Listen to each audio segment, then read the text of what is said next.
BJP 24 घंटा नफरत, हिंसा, नफरत, हिंसा, नफरत, हिंसा। स्पीकर सर, कहां तक इन्होंने डर फैला दिया है?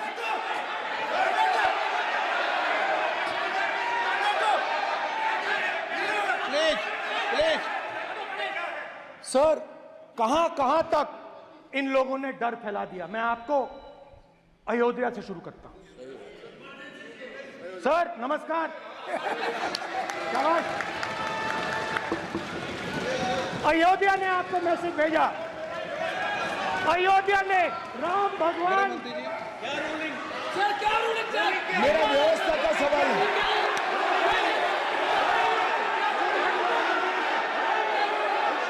इस सदन के नियमों की पुस्तिका, इससे कुछ सदस्यों को क्या मुक्ति दे दी गई है? आपके गाइडेंस के बाद भी बार बार तस्वीर बताना, पूरे बीजेपी को हिंसा कर रही है ऐसे कहना, खड़े होकर एक दूसरे के बीच में हस्तधून करना, सारे नियम इनको लागू नहीं होते हैं। नियम मालूम नहीं है तो ट्यूशन रख ले साहब। सदन इस तरह से नहीं चल सकता है। ये सदन, मेरा आपसे आग्रह है कि ये सदन ऑर्डर में रहना चाहिए, नियमों के अनुसार रहना चाहिए। ये हम सभी सदस्यों का आपसे विनंती है। स्पीकर सर, एक मिनट प्लीज। माननीय सदस्यगण, आप ही किताब राम बताओ। भगवान की जन्मभूमि ने अपेक्षा करता हूं कि अपन इसके नियम प्रक्रिया चले। नो, सब चले। नो, आपने बताया था नियम। नो,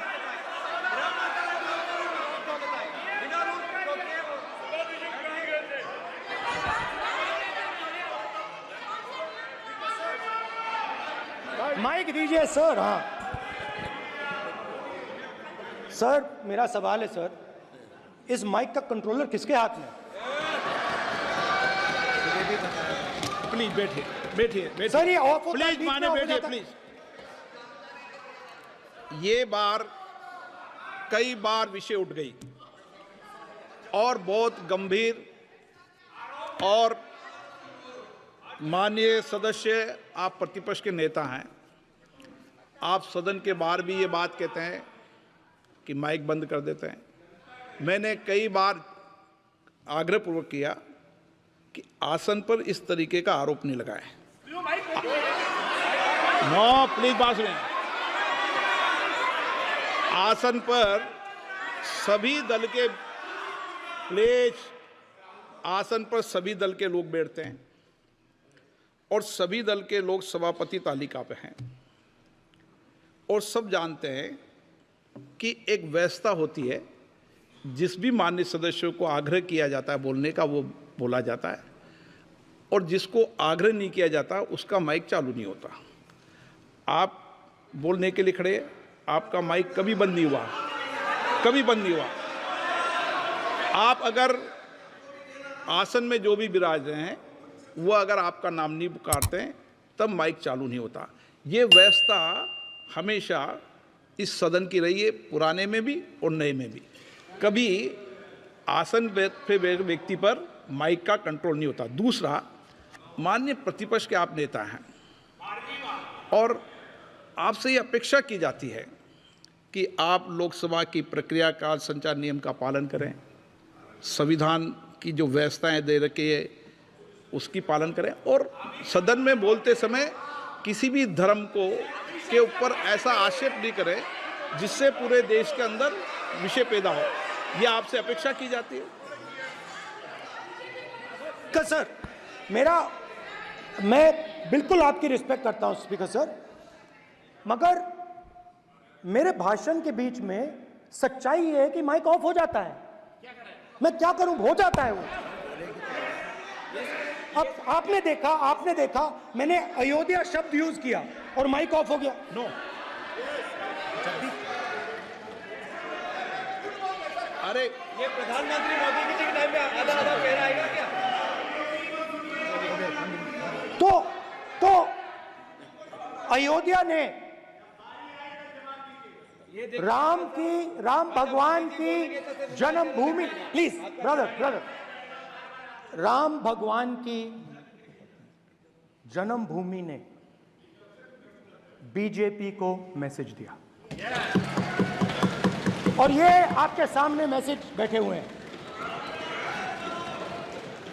मैंने इनसे पूछा, कल कॉफी पी, इनसे मैंने पूछा बताइए, मैंने पूछा कि बताइए ये हुआ क्या। बीजेपी ने राम मंदिर का इनॉग्रेशन किया, बोलने दीजिए, राम मंदिर का इनॉग्रेशन किया। अरे भाई आप हार गए, उसको सहन करिए। नाम बोलने की कोई जरूरत नहीं है, मैं भाषण दे रहा हूं, आप नहीं दे रहे हो। मुझे बोलना है जो बोलना है, मुझे नाम लेने की कोई जरूरत नहीं, मुझे जो बोलना है मैं बोलूंगा।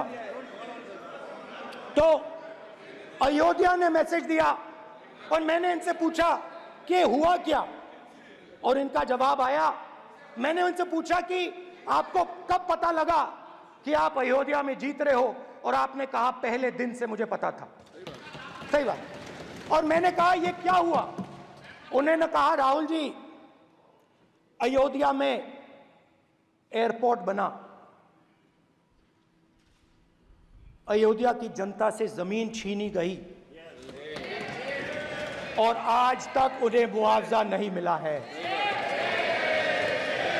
उन्होंने कहा, सही बात, उन्होंने कहा कि अयोध्या में जो भी छोटे छोटे दुकानदार थे,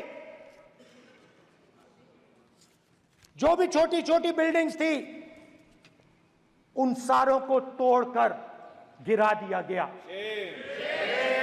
और उन लोगों को सड़क पर कर दिया गया।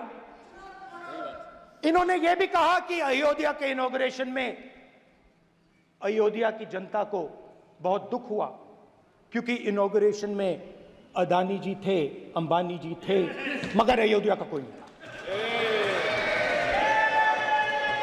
और ये कारण था कि अयोध्या की जनता में, उनके दिल में नरेंद्र मोदी जी ने भय डाल दिया। उनकी जमीन ले ली, उनके घर गिरा दिए, और फिर अयोध्या के गरीब लोगों को, किसानों को, मजदूरों को मंदिर के इनॉग्रेशन तक नहीं जाने दिया। मंदिर के इनॉग्रेशन छोड़ो, उसके बाहर भी नहीं जाने दिया। और इसीलिए अयोध्या की जनता ने सही मैसेज भेजा। अच्छा, इन्होंने मुझे एक और बात बोली, 3 बार इन्होंने कहा कि 3 बार नरेंद्र मोदी ने टेस्ट किया, 2 बार क्या मैं अयोध्या से लड़ जाऊं, और सर्वेयर्स ने कहा अयोध्या में मत लड़ जाना, अयोध्या में मत लड़ जाना, अयोध्या की जनता हरा देगी। और इसीलिए प्रधानमंत्री वाराणसी गए और वहां बच के निकले।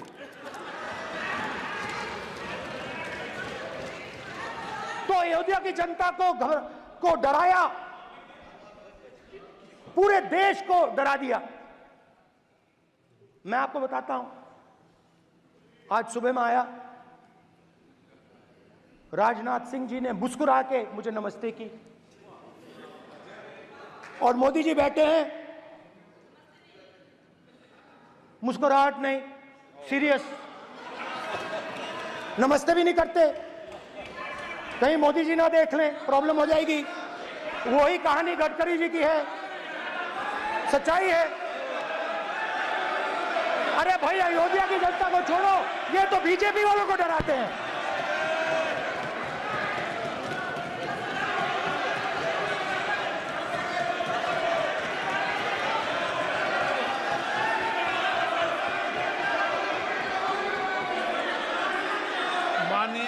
सर क्या है? माननीय प्रतिपक्ष के नेता, एक मिनट, माननीय प्रतिपक्ष के नेता आप सदन के वरिष्ठ नेता हैं, मेरा आपसे आग्रह है कि राष्ट्रपति अभिभाषण पर डिबेट हो रही है, इसकी गरिमा, राष्ट्रपति अभिभाषण की गरिमा रखे ना। ये तो अपेक्षा आपसे सब करते हैं कि आप राष्ट्रपति अभिभाषण पे बोले, नीतियां पे बोले, कार्यक्रमों में बोले। अब व्यक्तिगत रूप से नहीं, अगर आप ये उचित मानते हैं क्या? स्पीकर सर, ये उचित है? अगर आपकी पार्टी इसको स्पीकर सर। उचित मानती है तो मुझे कुछ नहीं कहना। स्पीकर सर, माननीय अध्यक्ष जी, लोकतंत्र ने और संविधान ने मुझे सिखाया है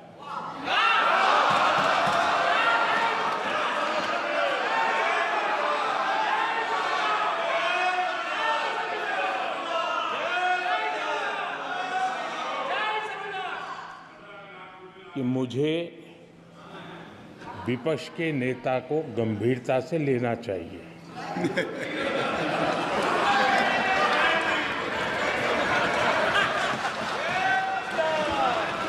स्पीकर सर, आपने कहा कि डिबेट प्रेसिडेंट्स एड्रेस पे होनी चाहिए।